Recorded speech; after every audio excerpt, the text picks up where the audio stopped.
is, you have to entertain them because if you don't, they'll get upset. They'll get upset. Why is it when someone calls you, you don't like to make conversation? Why is it when somebody goes just so miserable?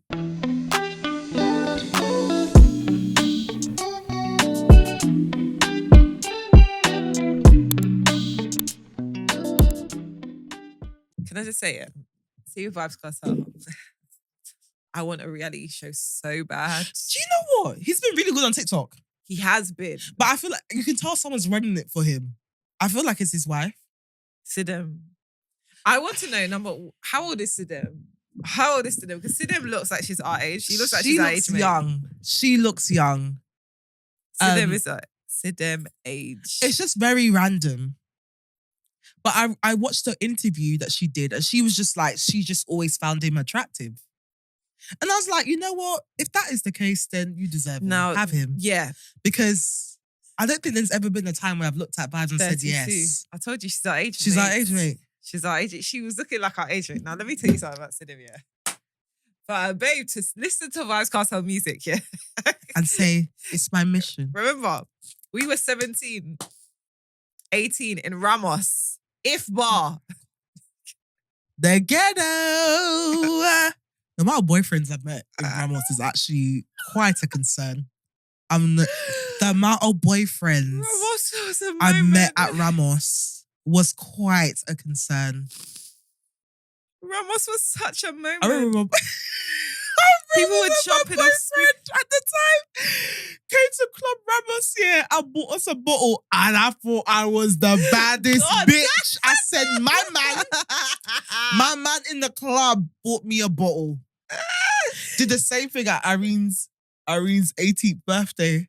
Came through, bought a bottle. I said, my man, because I knew that back then he did some dodgy things, but the money landed that day, innit? So he gave me money for cab. He gave me money for drinks, and then he came to the actual party outside. But he was like, "Come and buy your bottle, man. Gotta look after my girl."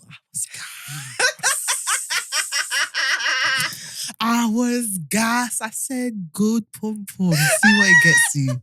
I said, "My man." Fat pussy gas. Fat pussy gas. I said, my man's covering it. Who wants a drink, bruv? I remember going around with a bottle. It was like a bottle of champagne. Yeah. So I was like, who wants a drink, bruv? Who wants a drink? My man's got it. My man's got it.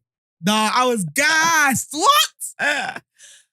Oh my God. Club Ramos. Club Ramos. What a time. What a the time. buy me one drink to boy from Pipeline was real. Nah. I was active. That's what I'm at. What? One glass of wine? Hey. Whilst people were jumping off speakers. I just believe it's the daggering era. Who's expecting me to go? There was even an event or a party where there was a guy, I'll say his name, it was quite popular in our area. Tall and dark skin. Yeah. Jumped off. I was making him, yeah. I was whining. I said, where am I? Where am I that people are jumping off speakers to dagger girls?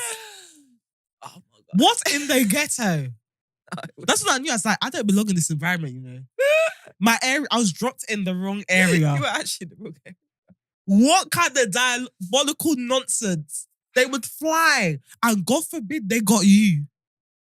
Do you know what? But I don't even think all of our DJs were even Jamaican. No! Even my man was half African. Yeah, he definitely, yeah.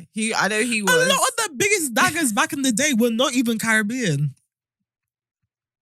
They just grew up in East London. A lot of the most notorious daggers. It was just from Newham. The guys that were ready, you know when they used to put their top behind their head? Put their top behind their head. Torso showing and all. Sweating in the dance. Sweating in the dance. God forbid they spot you in the crowd. Listen, you have to run. You have to run. Because next you know, it's pow, pow, pow. Everyone pow, got pow, the way. pow. Pow. Your head just swinging everywhere. I thank God there wasn't stuff like TikTok and Instagram stories back then. Girl. My word. Girl. Imagine someone you see just see your head fly everywhere as you're getting daggered. Because it was essentially, you would have been, if we had a variation of it, it would have been World Star. It would have been World Star. Like, Shade Borough, straight. What do you mean you're in the dance and a man is jumping off a speaker to come and dagger you? Crazy scenes. Crazy. But imagine, so we're growing up all the same time. Sidham is somewhere in North London just doing what we're doing, yeah? Cool. And she says, you know what? He's going to be my man one day. I love him. She took it too far. I love him. That was a mission. She said, I listened to the music and I always found him attractive. So you went to go and find him in Jamaica and marry him whilst he's in jail? She wrote letters and then came... Because the whole time, I love the content. I'm not going to lie. I am so invested. But I still, to this day, when I'm watching the two of them, you know, like when worlds collide. Because how? I'm like, what do you not speak about? What? You could tell she's the one behind his TikTok account. And he's posting every day. Every single day. It's the rhyming as well. Oh, we've seen Vybz Kartel turn into an uncle before our eyes. Oh, Doing my promo God. runs. He was on Instagram Live the other day. Yeah. And I'm just like, I was invested. Didn't you come out yesterday? Why are you so... Who told you TikTok? Like, you have to do TikTok. Before you even go to the doctor. Just figure out what the hell is going on. You have to be on TikTok. It's Sidham. She said influencer by force. Listen, but you know what? Because I was looking at her and like the first pictures, I was like, oh yeah, she's. Then I started seeing other videos of her. She's really, really pretty. Yeah. Really, really pretty. So I'm like, she must be doing brand. She's really like, yeah, this is me. I am gonna land this. But I wonder if it will last her, because did you see the video of how he was speaking to her? So I heard this because I saw his video after where he was like, Sidham Freedom will throw fork. Like, will throw he plate. said, Sidham beats me, you know. Don't even get it twisted. I'm petrified. He said she'll throw napkin. I said, she's throwing forks, she's throwing spoon. I said, so she's beating you. You came out of prison and she's flogging you. He said, I'm the victim. He said, don't watch that. Don't watch that. How I'm she runs things. That's why I'm on TikTok. I didn't want to do the damn thing. But she'll be behind the camera with a foot like, if you better. You better. You better. It's brilliant. Like her that was mission, a woman on the mission.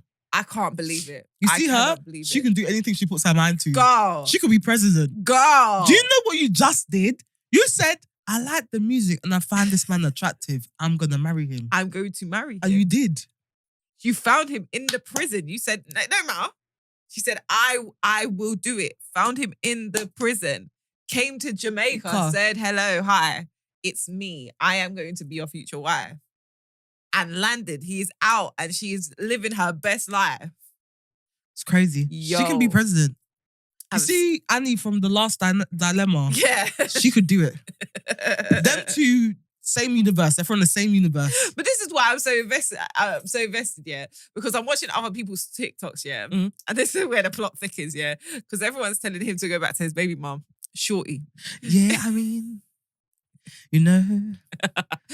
I'll be lying if I said, you know. Like, the other babe is cute and all, but I'm like, brother, 3 kids. Yeah, she gave him 3 kids. Yeah. So everyone's like, I love Jamaican TikTok as well. Because all the commentators are like, Vybz. World boss. Go back to your baby mother. Because they're calling her, I think they were calling Sidham either light skin. The light skin girl. I was like, she white, She's guys. Turkish, Guys, just so we... There ain't no seasoning in there.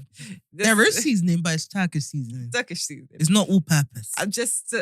Because when they're like, the light skin, I said... She's a tanned white. Yeah. It's the Jamaican sun. It's actually the Jamaican sun. In the UK, probably quite pale. Just Caucasian. And there's nothing wrong with that, but I'm just saying, like, if we're gonna say light skin, like, you know, they kind of be like that. I mean, in some very has she had any children for him? Who Sidham? Yeah, no, not yet. But I was watching, and the way they're loved up must be that must be on the way. The way they're loved up, that. But I'm like, is it sustainable? But this is what Because this was built off of. This was built off the idea of what it would be like when he's out.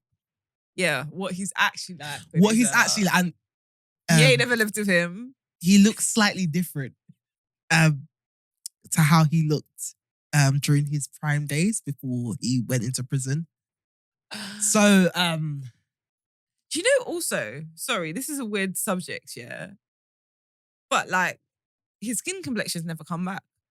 That's one thing that I was realized. a strong ass bleach, Christiana. No, but It drained him of the melanin went. I just want to, so. Remember he got his creams in prison. But this is what I was thinking, but apparently, and I might correct myself or you lot might correct me, cake soap, when you use cake soap, apparently you don't get your colour back. Now, that doesn't make sense to me because your skin is consistently rejuvenating. What kind of radioactive soap are you lot using? Well, remember, cake soap is cleaning products, isn't it? Did you not know? No. You know the song he did about cake soap? I'm not really in the business of bleaching. I hear it. Yeah. So it's... Why is it blue like that? Why is it bright blue? That's cobalt blue. It's laundry soap. I'm scared. It's detergent. They use that to wash their clothes and people are using it to wash their skin. So it bleaches your skin. Gosh, the commitment to being a lighty. It's crazy. Well, yeah, coming back. This is the thing, because he still has that reddish... Yeah, it's like... reddish... You can always tell when people bleach because they're never like... the skin tone don't look natural. It's always like an off. Yeah, because it's burnt. Brown. Because like it's off yellow. chemically burning your skin. Like it's like something's trying to fight through, but it's being held back. Like the melanin is like, I'm here. But then the bleach is like, no. Stay back. So it just comes out like a weird colour. Like some people look green or kind of grey. Yeah, grey. Yeah, like... And then the undertones of red. Yeah, really. like, I don't like it. I still get triggered when I listen to Virginity because he dropped out at the wrong time. The time that he dropped out, the streets are hot! Ah! I said, what are you doing? What are you doing? Why? When he dropped Virginity, the streets were longest year of my life. Can I just say though? Let me say this, yeah. See our generation. So all the like, let's say, no, I'll say 30. I'm not even going to give the 29s. 30 to 36-year-olds. Yeah. This bracket of us right now, yeah. Let me say something, yeah. It makes sense that we behaved the way we did in our teenage years, yeah? Because let me tell you who we were listening to. We were listening to the likes of Pretty Ricky. When you hear the explicit... I can't... You know Hotline, yeah? Like, even that, I'm just like... You know when I listen back to Pretty Ricky, I'm like, huh? I was 14. Literally, whole 13, album. I'm 14. Whole album on replay. Trey Songz was in his bag. Vybz Kartel was doing Rumpin' Shop Virginity. Now, for the easily influenced babes that we were. Because obviously this is between the ages of what, 12 to let's say 19. This is what was in our ear all the time. I went to sleep with Pretty Ricky every night. In my ear. God, I was like 12. Now, the escapades that then would go on in our teenage years. When Virginity dropped, that was probably like the longest period of my life. Because I was fighting for my life. And then they dropped Virginity. So now anytime I'm in the dance and I hear, remember when me take your virginity, I'm here ducking, diving, hiding. Because I'm like, I'm fighting for my life. Yo. No, but seriously, like, I don't even know why. Every time I think back to how I treated losing my virginity, yeah, I'm like, can you just calm down? I was determined to keep that thing a secret. I planned to not tell anyone until I was 18. Really? Ruined it No, for I me. hear it. I literally was. I didn't plan on telling a soul. I literally, no one knew until about 3-4 months later, and I had to because there was whispers. Yeah. I remember the day when everyone found out. Oh, long day in sixth form, man, long day. And I remember walking through the corridor, and people were just looking at me. I was like, they know. And someone came up to me and was like, "Did you with him?" I remember in secondary school, like I was just dead. In secondary school, like year 10, year 11, like he was like the hot thing. Girls were fighting over him in the corridor. Yeah. So me, who I'm wearing around You my didn't afro mind your out, business. You mind your just playing business. getting a little basketball game in the playground, just being the school clown. Everyone's like, huh? You man know each other. I'm like, for fuck's sake. I was like, cut the cameras, man. Cut the cameras. This is long. I'm like, you're ruining my reputation. I'm supposed to be somebody in life. People are expecting me to excel. And look what you've done. This is not your story. This is not your This is story. not my story. No one's supposed to know about this. I'm ashamed. Oh. I wasn't even ashamed about doing it. I was ashamed about who it was with. They're like, what am I even doing here? Because it was just hoodlums. It was the most random. It was when I think about it, it was actually, I can see why everyone was surprised. It was the most random link up ever. Because he didn't go to school, did he? He did. Oh, he hadn't been kicked out. No, but that school's terrible anyway, so you might as well be kicked out. Know that. But like, it was so random. It was so random, yeah, that I knew in my head that as long as it didn't get out, no one would ever suspect a thing. And then it got out. Someone's big ass mouth. You're not like it. You're not like it. Are you proud? You're not like it. No, we still, because me and Steph, yeah. One thing about me, as a couple, me and Stephanie as a couple, we hold grudges. Grudges. There's people till this day, I'm like, you can get it. Now, I will never forgive. Individually, Christiana and Stephanie may not hold grudges, but together, yo, that little black book. Oh my God, we got names. Because some of you had no business. Some of you were just too fast. And the thing is, yeah, the joke is, sometimes the person who was wronged isn't as pissed off as the They've been friend. forgotten. So in their heads, all of this is blown over because we were kids. I'm still waiting to do my big one. I'm still waiting to do my big one. I'm getting married. Just bet. We said from like when we were like 16 and 14, we said bet. Yeah. Anyway, hi guys, welcome. Hey, welcome. So we just got here. Damn shit. Fuck. Cut the cameras. Oh my God. I'm annoyed. Being a girl is not easy. Yo, it's crazy. What did I do? Oh, we rebranded when we turned 20. We rebranded. I said none of you can get me. I said, you man? Oh, my whole life has been revolved around cleaning up, trying to scrub away that past. So that if anyone even hears it now, they'll be like, there's no way. I say, yes, there's no way. No, your thing would, no one would believe. No one would ever believe. You can't even believe it. Yeah, word. Is that right? Did that happen? What? No. Didn't. I hate you Fever all. dream. Fever dream, guys. And that's why I'll never go to our school reunion. You lot keep... So this is where me and Steph differ, yeah? Because I am here for our school reunion. However, I feel like I have a somewhat problematic relationship with my school in my head. You had I feel like you had a calm time until year 10. Yeah. Like, secondary school was calm for you. Actually, no. Secondary school was my saving grace. Primary school was fucking hell. So that's what I'm saying. Like, compared to primary school, secondary school was calm. Like, I found my friends straight away. Yeah. Oh my God. Guys, when I stepped into year 7, I had Stephanie's group, right? Obviously, we started, so Stephanie's group from primary school, yeah. But half the time I was getting bullied for it. Actually, most of the time. But then I left them within, I think it was like week 4. We I was both gone. left.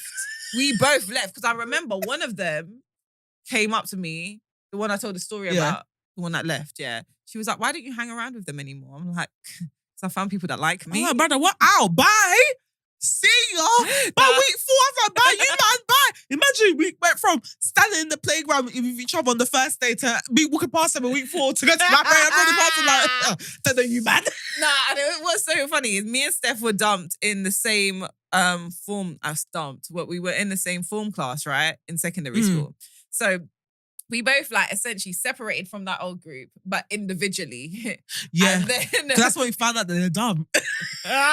Because that's when the lowest they and the high dumb.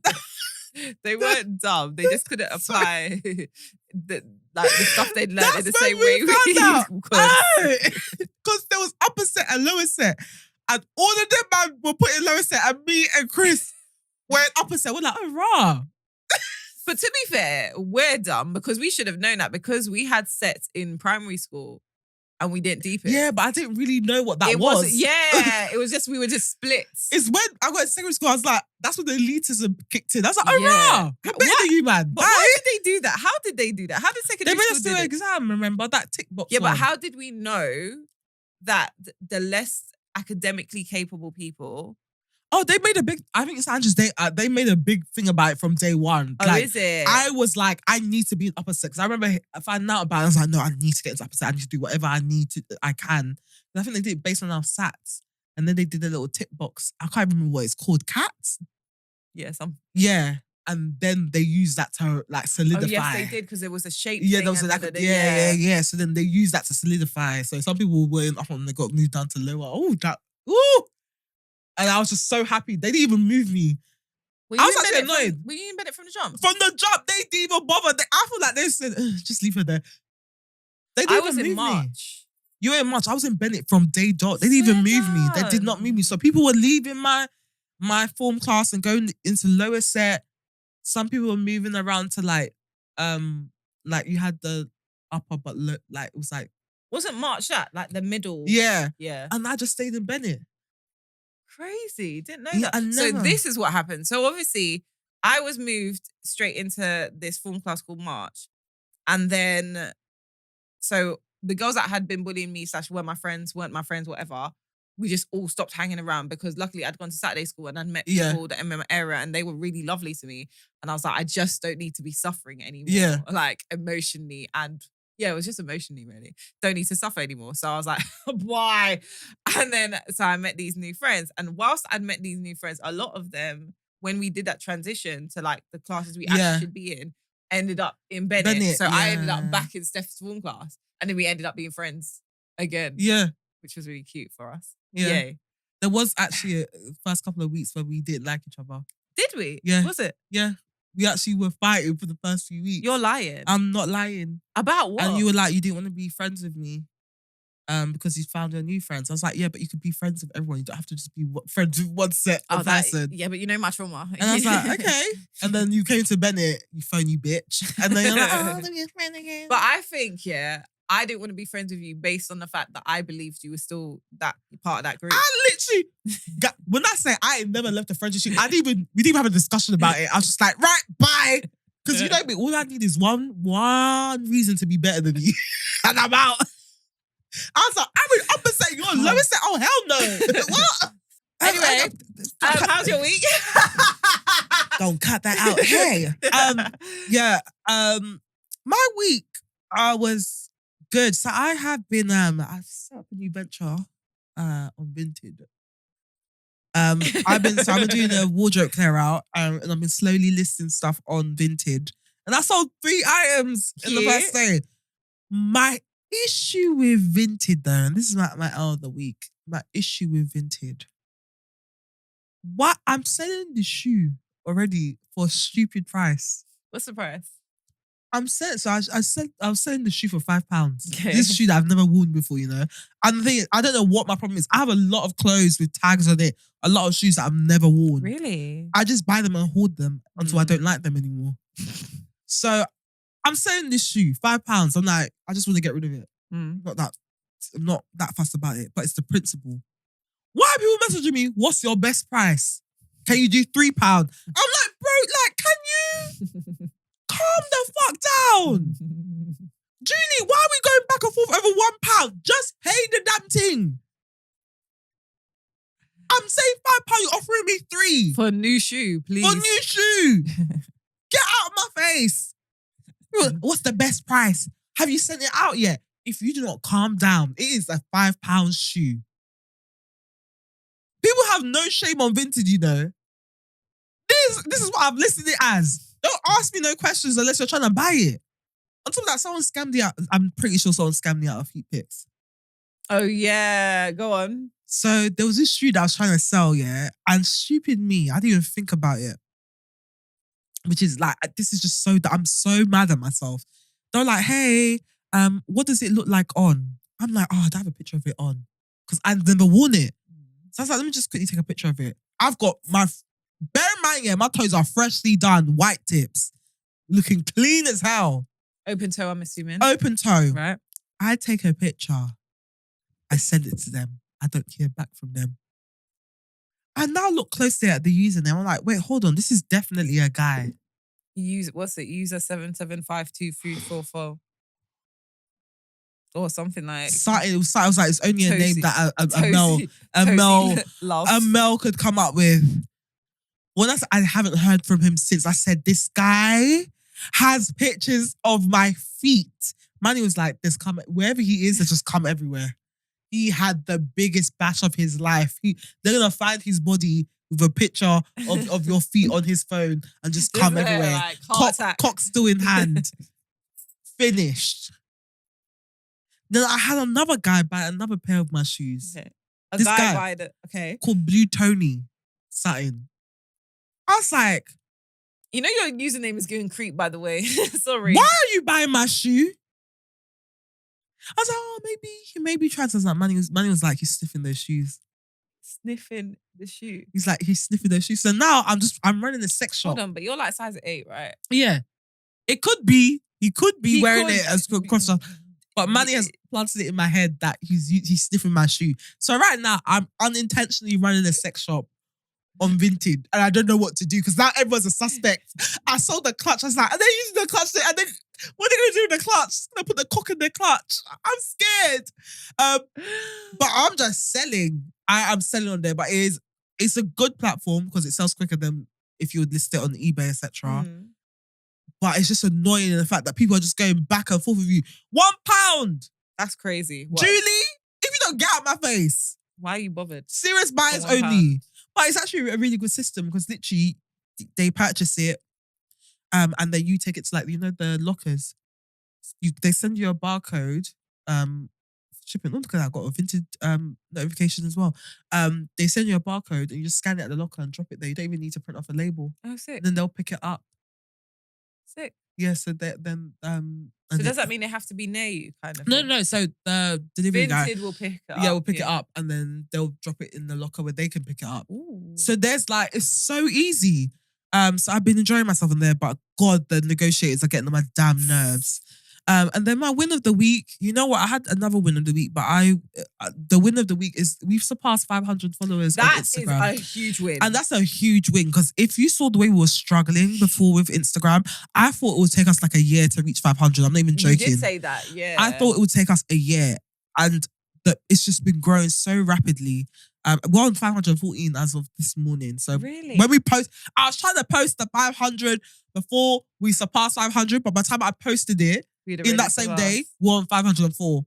That was yesterday, and now we're on 514. So I love that is, thank you guys. Thank you so much, honestly. We really appreciate it. How was your week? Step up to the podium. What's the breakdown? So last week, we knew I had food poisoning. This week, I pulled a muscle by standing. Just standing. Okay. Old age?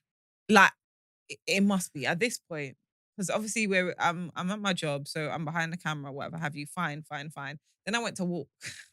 And your body said, no! I was limping, as in I had to take Uber home. My body said, actually, no. And it was the most random pain. It was so random. I was like, okay, cool. So I can't actually, like, it was so random and so painful. I could not make the journey from East London back to South London. So I ended up in an Uber and I was like, whoa. Well, how did you exercise the day before? Something you didn't stretch. No. Do you know what I did do? I exercised the day after and it was fine. And I probably decided to do leg day because I was like, maybe I shouldn't do leg day, bearing in mind the pain is in my leg. And then I was like, but gains have to get. You know what I mean? So I ignored it and I was fine. Like the pains come back like since, like, but very briefly. Okay. But yeah, I don't know what I did. Or maybe electrolytes. I need to really start taking that a lot more. Because I don't think I have, don't think I drink enough water in general. So I don't think I'm hydrated enough in general. That's probably what's causing it as well. And remember I was sick. So yeah. I was electrolytes. Win of the week. What is my win of the week? Oh, sunshine. Sunshine. The sun. Yeah, man. Yeah, no, we've had some good weather. I'm not gonna lie to you. And we didn't think we were gonna get any. Nah. Just like June, it was looking a bit mad. There was no English summer. And really, it's really like school playground, one-on-one weather. Do you get what I mean? Yeah. Sometimes like we summer, hit this fire, we can feel by summer dress weather. Yeah. You know when we used to wear our summer dresses in primary school? Yeah. And then people that used to fast up themselves and start wearing their summer dresses in February. Calm the fuck down. Calm the fuck down.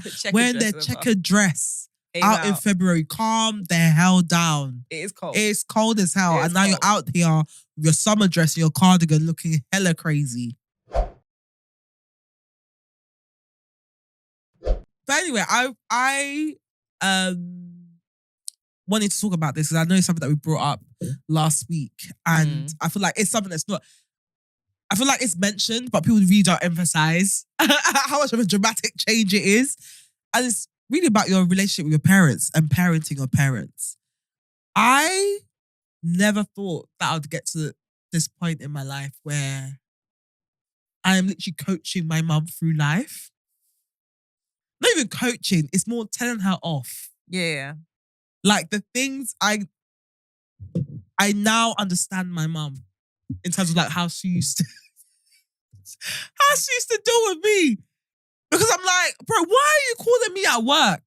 Go. Why are you calling me every day about things that they're not relevant, they're not important, nothing. You just want to chat. Just chat. And it'll be things like, so I love my mum for this, to be fair. I'll be like, so today I went to Iceland and yesterday she got a new ice cream. She got a new ice cream. She's like, Iceland has this great chocolate gelato. And you know, sometimes you don't expect that from Iceland. But when I had it, it was rich. It wasn't too sweet. It was great. All the girls really liked it. Okay, mommy. All right. Okay. Yeah. Good for you. I'm driving by. Okay. Oh, that's good. You know when you... And the thing is, yeah, you have to entertain them because if you don't, they'll get upset. They'll get upset. Why is it when someone calls you, you don't like to make conversation? Why is it when somebody goes, just so miserable? Like, sis, I'm literally fighting for my life. And you're talking about gelato. Bills are due. Good for you. I'll call you back. Are you at work? Anyway, I just wanted to tell you about... I'm like, I am at work. I just wanted to tell you about this thing that I tried. Have you seen this new restaurant? I'm like, hold on, where are you? She's like, at work. I'm like, so why are you, instead of you to work, why are you calling me? Leave me alone. Even on my way here. Yeah. I called her, yeah.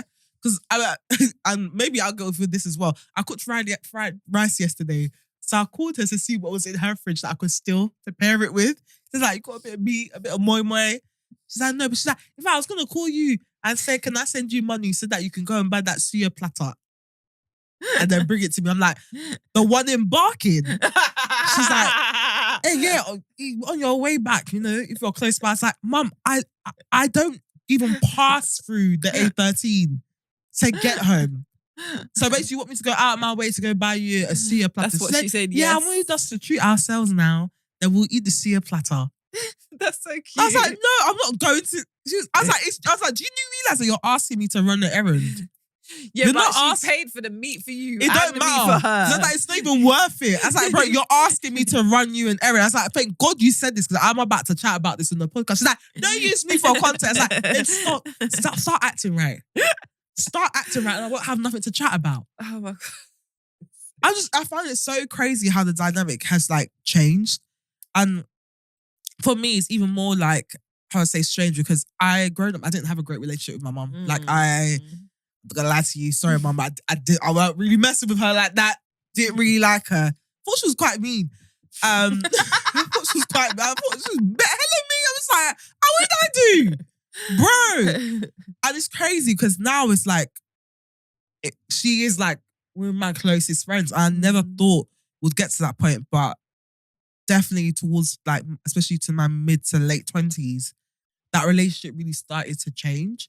So it came from, don't really mess with you, to like, every day after work, we'll just sit and just, even for an hour or two before I like go off to bed or go to my room and stuff. And even after, like when I moved out and stuff, like calling every day. And at first I thought it was weird. But I was like, oh yeah, okay, cool. And then we'd like catch up and stuff. But it felt like I was speaking to a friend rather than my mum. And that was a really big thing for me. Because like I said, like I don't think anyone understands, like I didn't like my mum. It was literally this. console tussle. Like I did not really mess with my mum. I thought I genuinely did not like her until I'll say I was in my 20s. Like I didn't see her as a friend. I didn't see how we could be friends. Like don't get me wrong, she was funny and she had her moments and stuff. She wasn't like an awful person, but like it just wasn't. We didn't have a mother-daughter relationship like that. That's just the honest truth. But as I got older and I started to like understand things as well, like I'm way older than she was when she had me. She had me at like 26. Oh, she was a baby girl. She was a baby in a foreign country. Yeah. Raising this child. And she's a child. As a single mother. Like, don't get me wrong, my dad was there, but he came around when I was like 6 months old. So for the first 6 months, sis is fighting for her life in the country by herself. With like only like my godmother to help. She's had a baby out of wedlock. So I'm sure her family isn't too happy about that. Like there's just, I'm guessing, I don't know if she was like financially stable then, etc. There's so many things. And it helped me like now obviously being older and looking at it from her point of view, it's helped me understand her more. Her frustrations, even mistakes that she would have made, but she's more open about now, which allows me to see her from a more human point of view. And it really made me understand her. And I'll say I don't think I would be able to get to that place without going through my own life experiences. I can't imagine being in her shoes, like being in that position, being 26 again, like I said, in a foreign country, raising this child single-handedly for at least for the first 6 months. And those are the most crucial months because that's when the postpartum is probably coming in to flog you. On top of like dealing with what your family has to say, your friends have to say, etc. And the baby itself. Like and the baby itself, this new child that you're trying to figure out how to raise. Keep alive. And keep alive. And I'm child like, know me as a baby. Know me as a baby. I know I was annoying. But yeah, like I think just being able to understand her more allowed me to like connect with her and like kind of like slowly drop the resentment. Don't get me wrong, there were things that I still like obviously have to kind of heal from, etc. But like just being able to kind of see things from her point of view, understand her, for her to be more open about her mistakes, etc.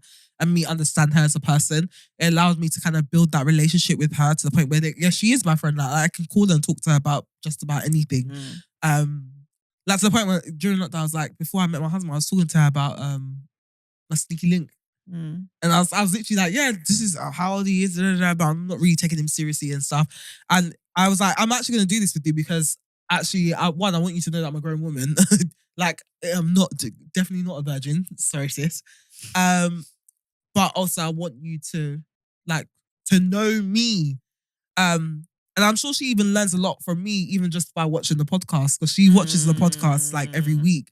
And I'm sure there's some things that she learns about me from here. But I am really grateful that we have that relationship. But the thing that no one prepared me for is when she would become the toddler and I would become the parent. You know when they're stubborn as well. Like I'll say certain things like, so my mum hasn't exercised in years. Years, Stephanie. And then she'll be like, so obviously we're at the point where we know health is wealth and like you've always got to kind of keep your body going so you don't stop. And she'll like, I've put on weight. I'm going to start eating salads and da-da. Girl, but all you got to do is walk or swim or do something. When is the last time you did that? That I'm sure is hitting 10 years since she's actually purposely broken into a sweat. And I'm like, girl, you know that would help. I know, Chris, but it's just the time. I know, Chris, but it's just I know. I'm like, right, this is a child. You know what's good for me and you're not doing it? You're a toddler. Oh? My mum literally, I had to tell her off because she has a bike. She has a bike and a treadmill. She's got a gym in her garage. And still, she was like, I'm scared to get on the bike. Can you come and help me get on it? God, it's a stationary bike. Lift one leg, hop over, and get on the damn bike. She's like, no, I can't do it. I'm going to wait for Dad to come home so that he can at least stand next to me whilst I'm going on it in case I fall and die. Girl, it is a stationary bike. Walk, you will not walk. Ride the bike, you will not ride. And my mum, that thing, her salad, she'll say, I'm having a salad. Come and see salad. Salad cream or KFC chicken wings in there. You know when the salad is wet? I'm like, girl. That's saucy. It's saucy as hell. It's basically Caesar's, it's ranch dressing with like a shredded lettuce and KFC chicken wings. I'm like, God, I don't think you're doing it right. She's like, no, by the way, this is keto. This is keto. I was like, sis, I don't think it's keto, sis. All the fats and everything that you eliminated with the main food you put back in with the sauce. Why is your salad so wet? She's like, yeah, but I'm having it because I'm having it with salad. It's healthy. I was like, God, that is KFC chicken wings. The batter alone is 1,000 calories. What are you doing? Nah, they are hilarious. Like when you start parenting them, and it's like the frustration that, like, it's like, oh, this what I used. Is this what I was doing to you? That's crazy. Sometimes she'll call. I'm like, what, man? What is it? Calm down. You know, like it's like when toddlers show you their new toy. Yeah, like, I just wanted to tell you that I'm eating this new cereal. Very nice. I would offer you some, but you know you're far. I'm not coming. That's like the whole oat pancake thing. I was just like, okay. So she'd be like, I'm cooking jollof rice. It's very nice. Just say you want me to come over. So do you people want any? I'm like, I've already cooked jollof rice. Oh. Because they want you to come. Because they want you to come. She will use any excuse for me to come over. Nah, it's actually so cute. It's really like, don't get me wrong, frustrating as well, because you all know I told you about how I had to travel from South London to East London to push in a plug. No. Because my mum knows I won't do it. And the thing is, my brother thinks he's smart. He'll run away. My brother will disappear for weeks. But I've heard this is the difference. So I was listening to a podcast and people were it was two Nigerian girls talking and they were saying this is the thing with sons, because a lot of the time parents will invest in their son, and when their son gets to an age, they're going away, they're getting out, and it's the daughters that is stuck with them. Because you think my brother even has time to entertain my mum like this? My brother won't even pick up the phone. You can't get Junior for shit. Junior is a rare sighting. I was on the phone to my mom. She's like, yeah, I have to cook on Monday because Junior said he's coming on Tuesday for 2 weeks, like it's an occasion. I'm like, this boy just gets away with murder. You will not catch Junior anywhere. Don't ask him for shit. He ain't coming. He ain't concerned. He doesn't even know what's going on half the time. Do you know what I also found out about, right? Which is really interesting. So sometimes I look at my parents as not as individuals and not in the wider context of their generation, right? And of recent, so I remember my mom said to me the other day, and I was so blown away by this. She's like, you know, because you only see me once a week. Now, girl, if I work 5 days a week, how many days do you want me to see? Because I don't live. I can't. Do you want me to live? Are you saying you want me back in the house? Like, what? I only see you once a week. I have 2 free days. You get one. Well, you can sleep here if it's closer. No. Yeah, they try that. Me sleeping at your house is not convenient. So your room is still there. I don't want it. I don't want it. Then I was like, girl, you know, I see you like once a week and I speak to you every day. Like, every day. My mom gets calls every day, at least sometimes even 2 times a day, 3 times a day, depending on where I am emotionally. Girl. But then one of our friends was saying to me that this is, well, let me know that it's an Asian thing.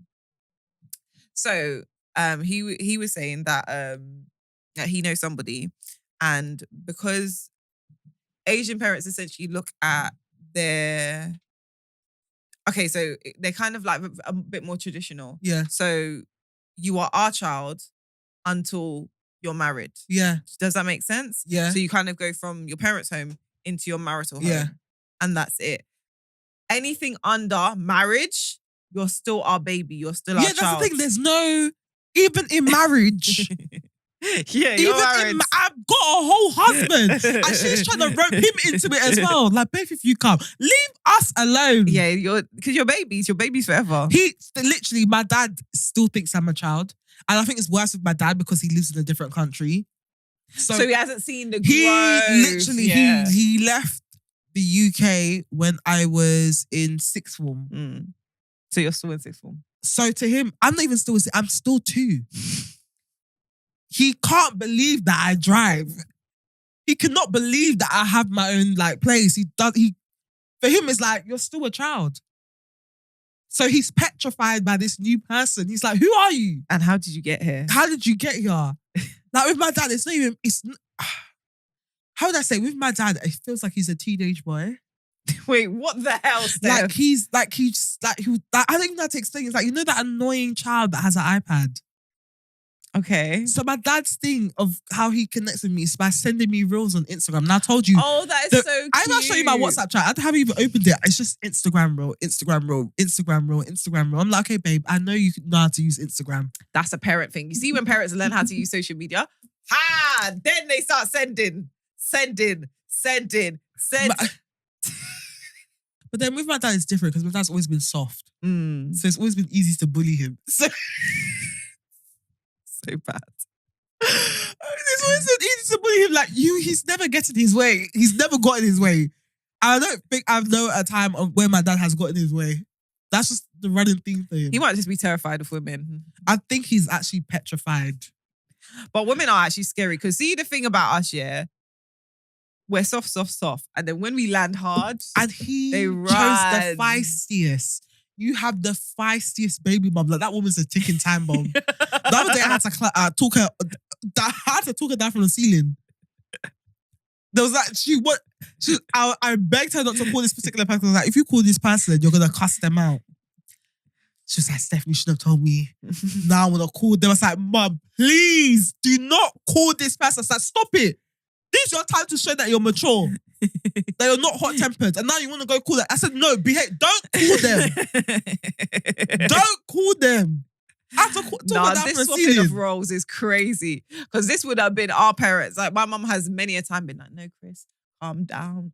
Now it's me. It's you. Like, why do you want to show that you have bad character? Behave. I said, I told her, it's not every day, chill.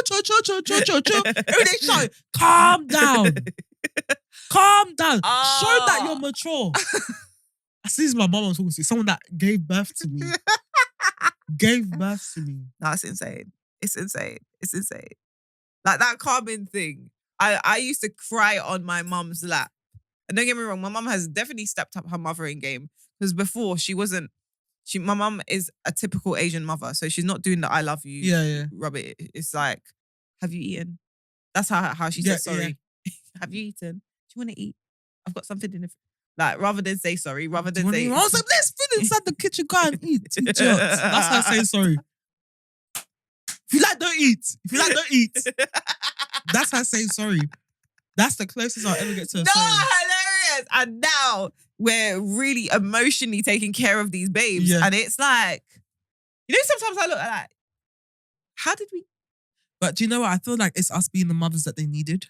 Because when I speak to my mum and she and I kind of hear the stories about like her child and stuff, I'm like, rah, like, but I feel like they kind of find comfort in us. Like, okay, we're older now. We're able to guide them. Because remember, it's a completely different world from when they were growing up. So we're teaching them. And we're more unapologetically ourselves than they could have ever Ever been. been. So, because I deem that, like I say this all the time. So for my parents, I grew up thinking they were quite strict, but that's because they're older than most parents, right? But then I was excessively rebellious as a person. Like I think my character is insanely from I was a temper tantrum baby. Like I wasn't badly behaved, but when I would tantrum, I'd tantrum hard. Like I'd get angry. So that's obviously followed me in life. Yes. So I'm quite rebellious. And because of that, I think I spent a lot of my teenage years, the chaos that we were dealing in teenage years, hiding a lot. Because obviously you can't really be telling your strict parents the nonsense you're up to. But then I kind of was hiding so much that by the time I got to like 19, 20, I'm like, I don't care for lying anymore. I've been lying for too much. And we had such a close family unit. It was me, my mum, my dad. And we're like, we're very strong characters and we're very close, even though we're very dominant, if that makes sense. It's a weird dynamic, but it worked. We found a way to make it work and it worked seamlessly. So therefore, I felt like because I became more unapologetic, so even the things that they wouldn't like that I do, they know I do at very least. Yeah. I think that as I've got older, my mum's kind of got to understand that there is a safe space with me because I don't have the judgment that was imposed or that she can feel is imposed, if that makes sense. Yeah. Because I've always been like, well, I'm going to do this and you might not like it, but game. Do you get what I mean? Yeah. So then she's allowed that space to say, oh, well, I like to do this and this is what I went through. And now there's a lot, especially once my dad passed, there was a lot of outpourings about how she felt about things. Yeah. She really got to be unapologetically herself. So this is why those phone calls are really good because she's like, what's happening with you? How's your day? How's work? How's your relationship? How's everything? Like she really, when I was going through this, it's like, for her, it's that therapy she needed. Yeah. So I really get what you're saying. Yeah, I love it because for me, growing up, I was very much like, I do, and I'll do it, and if you find out, sorry. Like, I was very much like that with my tattoos and stuff, and it came to a point where, like, my parents were just like, okay. Like, my parents, I would say, my parents weren't strict in how I expressed myself. Now, my dad had this weird thing about red hair, which my mum quickly nipped in the bud, and he got over. But apart from that, like, they were like, you can't have tattoos in this house, and I got the tattoos, and they were like, oh, well, And it was just like, okay, cool. I remember when I got my septum piercing, my dad was like my mom's like, why are you doing that? Okay, cool, done.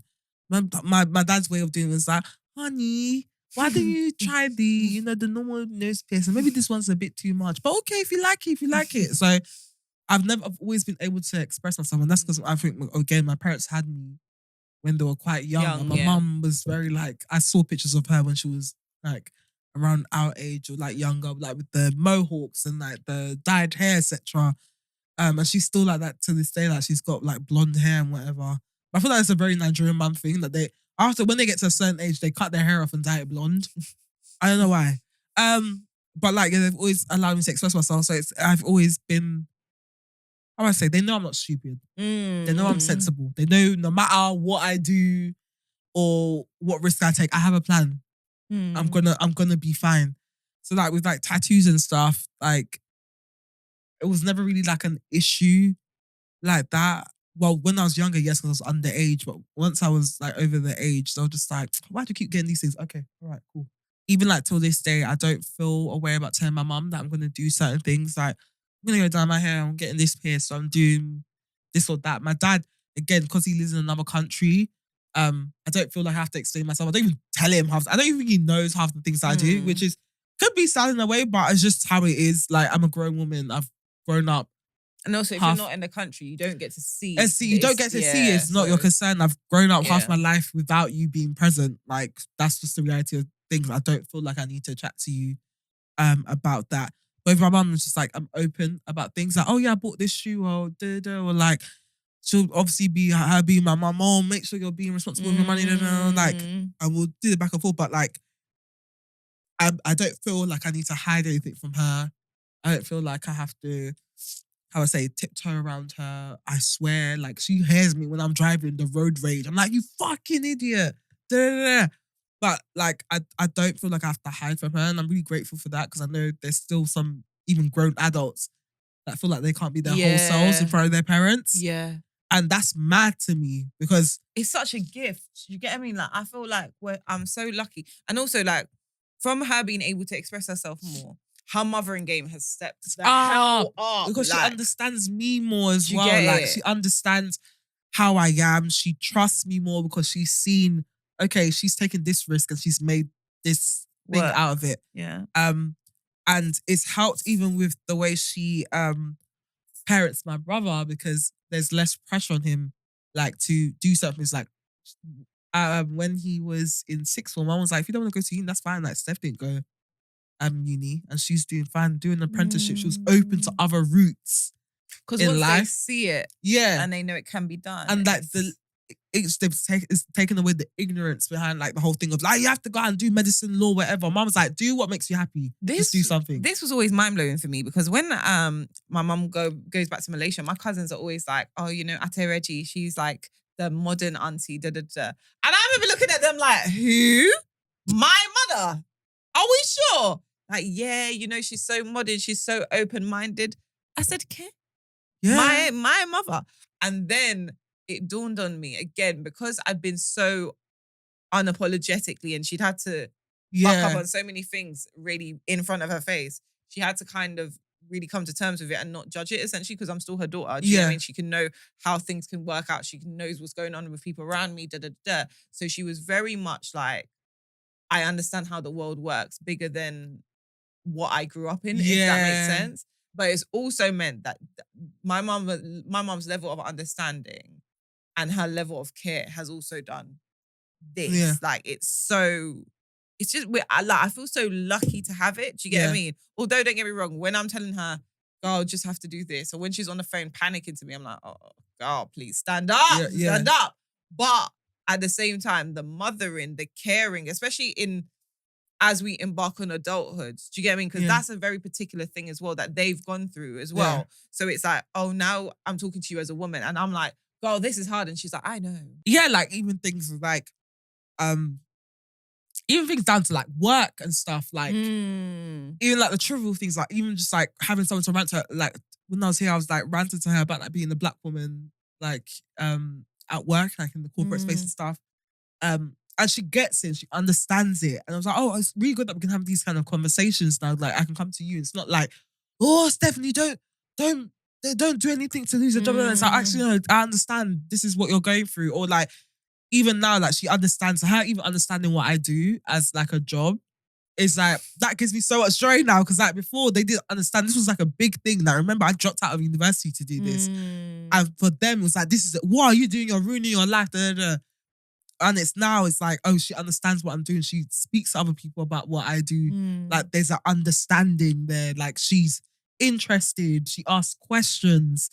And I never thought her as a Nigerian parent would get to that point, but she's there and like it makes it more enjoyable because I can speak about things. I can say, oh yeah, I'm doing this thing, or like, oh, I'm doing this through my agency, or oh, what you do? What are the plans for your agency? What's the plan for the podcast, etc. I'm like, that's so cute, you man. actually understand. Like, I know people that probably will go to their parents about, oh, mum, I'm going to start a podcast. And like, why are you wasting your time doing that? Mum was like, do it, do YouTube, do social media. Like her mind is so open. Like I would say she is a modern day mum because she's so exposed. I do also thank YouTube for that because I feel like her watching YouTube has exposed her to like different things in life. Like the things she watches, the fact that she now knows that you can make a career out of being online or like talking, etc. You've got to thank her colleague now because you was hotting her colleague before. Not her colleague is still getting hotted, sorry. Because you lot need to just leave her alone. Stop showing her things. But yeah, the fact that she like watches YouTube and stuff, or like she even like the small things of her calling me saying, "Why are you always wearing black on the podcast?" I'm like, oh, you actually You watch, you pay attention, notice, like you notice you actually are invested in this thing, and I feel like I have the mother that I would have loved to have when I was younger, but I'm grateful to have now. Yeah. Yeah? I'm meeting that. I would have been grateful to have her when I was younger, but I'm happy that I have her now. She encourages rather than discourages, especially when it comes to like paths that aren't explored by many. So, for example, the podcasting, the fact that, you know, we're inevitably having to do social media, etc. She's open to that. She's supportive of that rather than, why are you guys doing this thing? This is a waste of time kind of thing. You know what I think it is though? I think it's, because as you're saying it, it's definitely the power dynamic. Like there was definitely a power dynamic when you was younger and they were like, I am the mother and you are a child. Yeah. And I think as they've seen you grow into your own person and make your own decisions and kind of seen how some of the decisions are actually good. Yeah.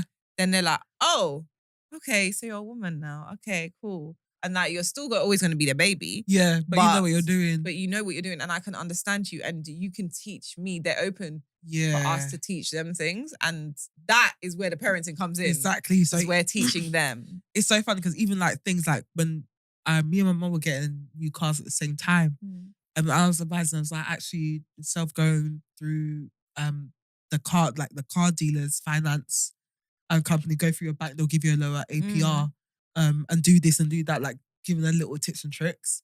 And then that helped her. And I was like, oh, I'm actually teaching you something here. Because like one thing about me is that if I learn something like that, like those tips and tricks, I always like to like pass it on, even if it's just to her. Just to help her, because like again, our parents came from a different time. So there's certain things that they may not know. I'm like, if I can make your life easier in that way, because I know I'm gonna do it. Yeah. But I was like, oh, like I'm actually teaching you stuff, like, or like, oh, what car are you going for? I was like, well, this is what I'm looking for. This is my budget. This is what I'm like. Haven't been able to have those discussions. I was like, oh my God, I'm actually an adult. But like, as I was driving here, I was like, yeah, I'm trying to prepare, like the current place I'm at, I'm trying to like do some work in the house next year because we want to start looking at houses the following year. So, but I was like, I don't know if I want to keep it or like rent it out or if I want to sell it and stuff. And I was like, oh my God, like this is actually great that I can have this conversation with my mum. And it's not a thing of like she's coming with her own opinions, but like, oh no, you shouldn't do it. She's like, oh, okay, like, well, you know what you're doing. You'll figure it out. It's that trust in you. Yeah, it's that trust. But I had to earn that trust. And I had to rebel in order to make a point in order to earn that trust. I had to rebel. You have to rebel. Sometimes you have to rebel. Be a rebel. Show them, I know what I'm doing. Let me land. I recommend everyone's a rebel when it comes to their parents because I'm sorry, do and then apologize later. Don't even apologize. I'm so sorry. Because when I hear stories about full-grown adults that allow their parents to control their lives, I'm like, you're not growing and neither are they. All of you are doing a disservice to yourself. You have to rebel. If there's something that you need to do, and I'm not saying, I didn't say rebel in terms of like beat your parents and stuff, but like be you. Be you. Be you and stand on being you. And stand on being you. Your parents will adapt, I promise you. They will adapt. And there's always that fear that this situation, people around you won't adapt. But like literally life is made to stretch and push boundaries. Do you get what I mean? And again, we're not saying we will never encourage you doing something that's bad for you, that you know in your spirit. But if you believe in something, if you believe in yourself and you want to make this work, you have to go for it. Yeah. Because otherwise you're living under essentially, and this is lazy speech, but you're living under their rule, and anything that you want out of life, you won't get it because you're not living your life to your own circumstance. You're living it to someone else's circumstance so that they can say, you see, what I told you was correct, rather than you showing them actually what I know is correct. Yeah, what I believe for myself is correct. And that's what leads to you being miserable and possibly fall into depression. I think that's one thing that everyone's really conscious of now, like happiness. What is making you happy? It's not about what I want, because at the end of the day, it's you that's going to have to do the course. It's you that's going to have to live the life. What is going to make you happy? Do what you want to do with your life as long as you're doing something. My mum's whole thing is she doesn't care what you're doing as long as you're doing something and it's making you happy. I don't care if you're an accountant.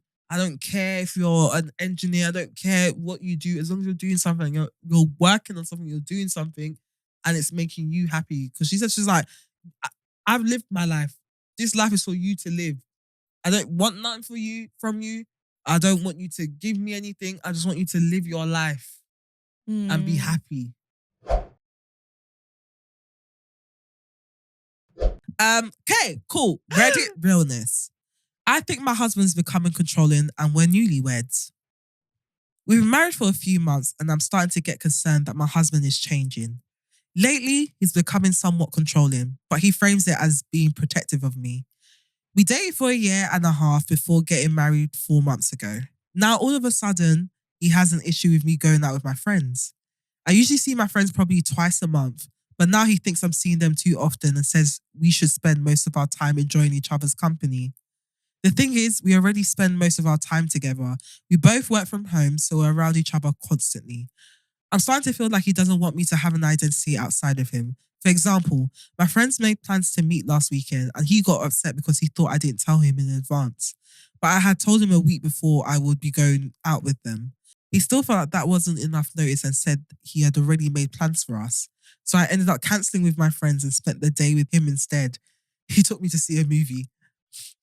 You know them ones where you quickly panic and buy the tickets online. He didn't have no plans. When I mentioned that we could have still gone to the movie, even if I had met up with my friends, he got upset thinking I was saying I preferred spending time with them over him. Now he's brought up the idea of sharing my location with him. When I asked why, he said it was for my protection. But I can't help but feel like it's a trust issue and that he's trying to control me by tracking where I am. People are actually mad. I've never given him a reason not to trust me and I don't feel comfortable sharing my location. All of this has happened within the past 4 months and I'm worried that this could become a bigger issue. I'm not sure if I'm overreacting or if I'm right to be concerned. Do you know what? As you said that, I saw some some TikToks yesterday about certain, and I didn't pay much attention to it because obviously I wouldn't, but I need to look into it because I think a few more men are coming out and saying, oh, the reason why I get my girl to share her location is because of this. And I'm just a bit like, gross. And I don't know, maybe it's the school of thought I'm from, but like, it's just, yeah, it could be a safety thing. It could be. No, listen. But it's just too much. Even if you share your location and something happens to you, by the time he comes, the thing would have happened. It's just too much. It's too much. And also, you haven't been going out, really and truly, you haven't been going out for long. They were together for a year and 4 months before they got married, right? We dated for a year and a half, before getting married. And how long they been married? 4 months ago. So, right, you're 2 years in. So obviously he's just showing his character now. That's all it was. He was the mask is slipping. Yeah. So I'd say you just have to be unapologetic because you're married now. So unless you want a divorce, which if that's your thing, go ahead. But because you're married now, you just got to be like, no. See how your mask is coming off? Yeah. Let me show mine. My mask is coming off. But I always, you know what, it's actually quite mad because I find that men that are controlling like this, they're very quick to tie the woman down with marriage. They're very quick to tie, they lock it in. And that's when they start to show their character. Yeah. So I'm like, were there signs before? But she would have said. The whole thing of sharing location, it's a red flag to me. The fact that he doesn't want you to spend time with your friends and wants to isolate you, I'm worried about that because that's usually the first sign of something bigger.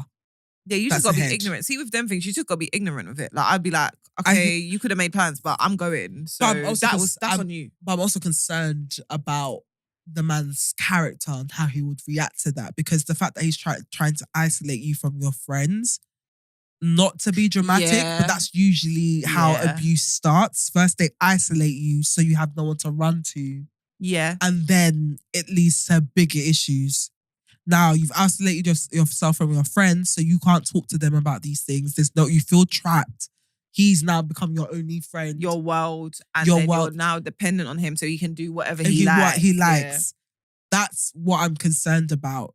Like, fair enough. Yes, spend time with your partner, etc. But have friends. Even in marriage, I go out with my friends.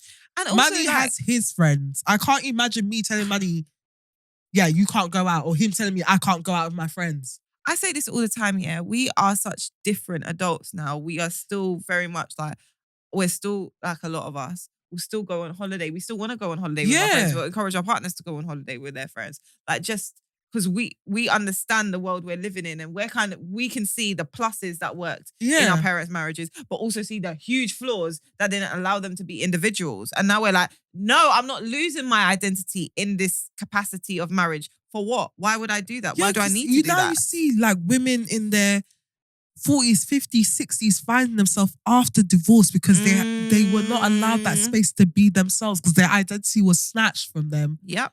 When they got married. And that was like my worst fear. But I thank God that it's not something that is even a norm in my house. But my worst, I was like, I don't want my identity to be snatched from me because I'm married. You must add and not subtract. So this is what's really interesting because I have debates about this all the time in regards to, I've always said that when I get married, I'm still keeping my name. So I'll either add, now I've got a double barrel name. Yeah. So I'll either add their name or stay with my name, right? Girl, I don't think you can add another name to a double barrel name, girl. So what it would be, which is, because then it'll be Jessie Roberts. But what I would do is keep the Roberts because Jessie, for me, Jessie is already running in the family because of we've got boy children. So, but Roberts, daddy, is just me, essentially. Yeah. So I was like, because and people kept on saying like, why wouldn't you take the man's name? All my life, they've always said that, right? And my mom, because my mom kept her name, I've already got that. So it's like, that's where I'm coming from. But more so, my thing was, I have been this person for how many years of my life? And now, because I'm married, I should now change how I am known as. No, I ain't even changed my name yet. You see the paperwork that comes to change your name? The paper, what they don't tell you about is the paperwork. When I saw all the forms and everything and you said that, I said, you know what? I like my name. Right. But I am going to change my name eventually, but it will be double barrel. Because I was thinking about, I'm not going to lie, I was thinking about taking my husband's name, but I have built so much for myself under my name. That's my identity. It doesn't even make sense. That's who I've been for. It doesn't even make sense. Years to then just delete. Delete. And I especially, I always said that I would keep my name as well because at one point I was my dad's only child. So my dad didn't have anyone else that would carry the name. Obviously now things have changed and he does have a son. I still want to keep my name because that's who you've been. That's my people in secondary school used to call me a Chigbu. Not even Stephanie. Really? Yeah. Because remember, there was multiple Stephanies. In primary school? In secondary school. Oh, secondary school, sorry. Yes. Yeah. So I was always corrected. I was always called a Chigbu. I was actually always called a Chigbu in school. So it's for me, again, to honor my dad as well. Like, again, my dad has played a major role in the way I think, my work ethic, etc. Whatever I do, I want to carry that name with me as legacy. So for me, when I do eventually face that paperwork to change my name, it's always going to be double barrel. And I ideally would want for our kids to have that double barrel name as well. Know where you come from. Know where you come from. Know who I am. I worked hard, you know. Not small fry. Just for my name to be deleted. Like, what? You carry that chicken name. And one of my, this is very intimate, I'll say it anyway. One of my prayer points throughout my life is that the name of chicken will open doors. For not only me, for my children, for my grandchildren, for my great-great-grandchildren. So for me, my name is really important to me. So I hold on to my identity. And also just because I'm not that type of person that carries marriage on their head like that. Yeah. I love my husband, grateful for the blessed marriage, whatever. But it's not something I carry on my head. I don't move like, oh my God, my husband, I need to run home and I need to cook and stuff, but I'm gonna do my shit. Like, take care. Yeah, we're just not. And that's really interesting because I was speaking to one of my friends and she has a group of friends who carry marriage. I can't stand that. You see me? I can't stand that. Pick me. As a married woman, I can't stand women that carry marriage on their head. I find them so boring and exhausting. I don't care. Yeah. It's coincidental that we are. Yeah, it's coincidental. Well, you're married, I'm engaged. But that's coincidental. That's not because we've been fighting for, like me and Steph, if you know me and Steph, we've kind of been like, we're just going to make our life work. Do you know what I mean? Yeah, whatever works. Like, we're even going for marriage like that. It just fell in our laps. I'm so sorry. Can barely walk in the hill. I can't remember the last time I wore a bodycon dress. Sorry. I cocked my man in the Air Forces. I'm so sorry. I can't give you any advice. Yeah, word. Us be bad beats in the club, in our block kills. Sis, I'm sorry. I can't even... I'll just say it's the personality banter. It was the banter. I'm a vibe. Whoa, we're a vibe. We're a vibe. So I can't coach you. I can't be a femininity coach. I can't tell you what hairstyles, bodycon, whatever. I stay in Ashake jeans. As in I make my husband, I am my Ashake jeans so I could go out into the world with them. That's crazy. Like, you see the feminine thing? I don't have it. I'm so sorry, guys. I'm very much a tomboy. I'm like trying a thing right now, but I'm very much a tomboy. So I can't even be a femininity coach and say this is how you trap a man, because I kid you not, every single man I have copped, it has been the Air Forces. It has been in Air Forces. Head over heels in love, Air Forces and banter. I kid you not. I'm just weird, so it's just it's just a vibe. But yeah, sis, you please make an effort to maintain your identity outside of the marriage. Link up with your friends. And if it does become a problem, and keep an eye as well on how he reacts to things, because again, this could be the tip of the iceberg or something way bigger than this. Also, we forgot a key thing. Like, she's got to tell him that she's feeling suppressed as well. Oh yeah, no, tell him as well. That is key. You've got to say, in order for this to work, I'm feeling this way. And if he continues, then he's continuing with the knowledge of how it's making you feel. And if it all goes to pot, girl, go out, be yourself, get someone that actually values you for being you. Yeah. Without trying to suppress and control and yada, yada, yada. But yeah, like, it's so key to maintain your independence and maintain and when I say independence in spirit as well. Yeah. Like, who you are. Don't let anyone take that away from you. Not parents, not the husband, not boyfriend. Don't let anyone take who you are away from you. Because at the end of the day, you have to live your life.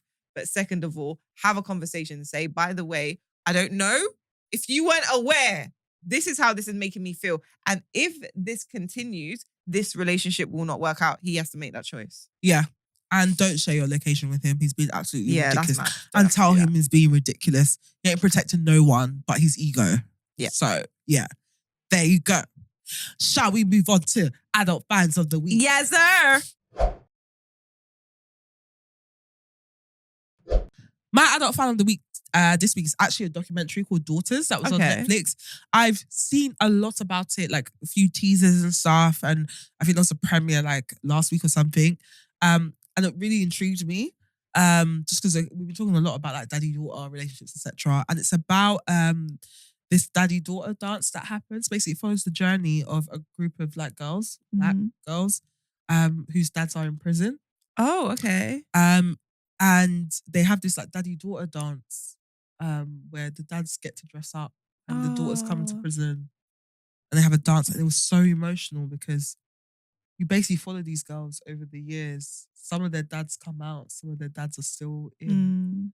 And it really highlights how much your mistakes can impact your children. Like, it was so emotional. I didn't expect to cry, but I proper cried because there was this like one particular little girl called Aubrey. And she started when they followed her from when she was 5. Very talkative, very like, she's so talkative, very smart, very emotionally intelligent. So at the daddy-daughter dance, the dad, obviously they were at the dance and stuff, and it was time for them to go. The dads were balling, the daughters were balling, the dads were balling. I think she was like one of the few that didn't cry. And she was just telling her dad, like, I'm always going to be there for you. Like, you only have 7 years, so maybe if you're good, I'll let you out sooner, right? And he was like, I hope so. Bear in mind, 7 years is the reduced sentence. That's what he would get if he is good. So he would come out by the time she's 12. And she was just so sure. She's like, I'm always going to be here for you. You just have to be good. She walked away and like, bro, when she was walking away, I just started crying. I was literally crying because I was just like, why should a child even have to go through that? Yeah. That's such a level of maturity. She's 5. So the second time, they follow her to when she was 8, and you could just see how it's changed. She's like disengaged in the conversation on the phone. Like she's not really. She's like, okay, right. And he said that he could feel she's not opening up to him. Can you believe that? That was the second time when she was 8. It was the second time she saw him Oh, in prison. That was the second time. so she hadn't seen him all that was time. that was the first time she's seen him since the daddy-daughter dance, and she's 8 now. Oh. And it was a no contact prison that he's in now. So I'm guessing he didn't behave because they moved into another prison where no contact's allowed. Oh. So it's by the screen. You can't touch nothing. And then the updates at the end. At the end of the documentary, they moved into another prison where no visitations allowed.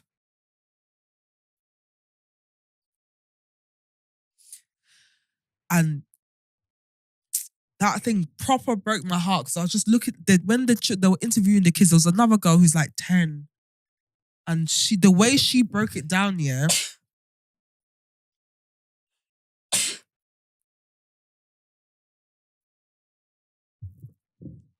Yeah, the way she broke it down, yeah. You could tell she was hurt. She was like, I'm having to suffer for something that I didn't even decide on. Like he's doing all these bad things, and like he keeps going into jail and like doing all these bad things. It's affecting me because my mum's angry. My mum's really nice when my dad's around. When he's not, you can tell she's angry. Oh no. She's angry. And bear in mind, she has 2 other siblings, like small siblings. And then she went to the daddy-daughter dance and they followed her as well up until when she was 13 and the dad came out. And before that daddy-daughter dance, the longest he's ever been free is 6 months. He was going to prison, but always going to prison. He hadn't been back to jail for 3 years. He said that daddy-daughter dance changed his life because he realised, what am I doing? What the hell am I doing? Like, it was just so emotional. Like, I was so, and I hate injustice. I hate injustice and I hate cruelty towards children. So that was just so emotional for me to see them young black girls going through that. I'm like, this is how the cycle starts. Because you're not present. They don't know what a healthy relationship looks like. They start looking for elements of you in other men. And it's the bad elements. And it's the bad elements. And then this cycle starts of hurt children. Hurt children. Generation after generation. Hurt children. Oh, but it was just such a good documentary, honestly. Like, I recommend everyone watches it. It's quite long. It's about 1 hour, 40 something, but 47 minutes. But honestly, it's really good documentary. A real eye opener. It was just really emotional, man. Like, kids are just like this. They take in everything they see. Even if they don't say anything, man, that emotion is there. Yeah, they're feeling it. They need their fathers. They do. And I hate to, I'm not dogging on people that are single mothers or whatever, but bro, like I see it. I know the real life effect, what the presence of my father did for me. Yeah. And I wish that for everyone. If there's a way I can make sure that my kids experience it and I can raise them so they also prioritize their kids experiencing that, I would. Because even just coming from a single, and like obviously my mom's a single mother, and then going into marriage myself and trying to figure out, okay, what does a healthy marriage look like? And having to create that from scratch and build my own values and build my own traditions, etc. It's been a real eye opener. I'm like, I really wish sometimes that I did experience that young. So it wasn't like you're given a blueprint. Yeah, I could. So it wasn't like I'm just like constantly trying to figure it out. But yeah, that's my adult final week. Sorry, that was an animation one. Sorry. You look like it's crying out a couple times. Bless you. That kid. Mine is not deep, but very fun. Is Tortuga rum cake. So it's a Tortuga. Yeah. It's a rum cake from Jamaica. Oh, okay. But you can get it here. You can get it. So I got, like, to be fair, Malachi came from Jamaica, so he got me okay, yeah. But then he got me a small one. This is the thing, again, with men, yeah. See, when you ask a man to get you something when they go abroad, you have to be very specific. Because see, with women, I feel like when we're getting people things from abroad, we're gonna get like The big one, so The it big- lasts. right. Yeah. You got your small one.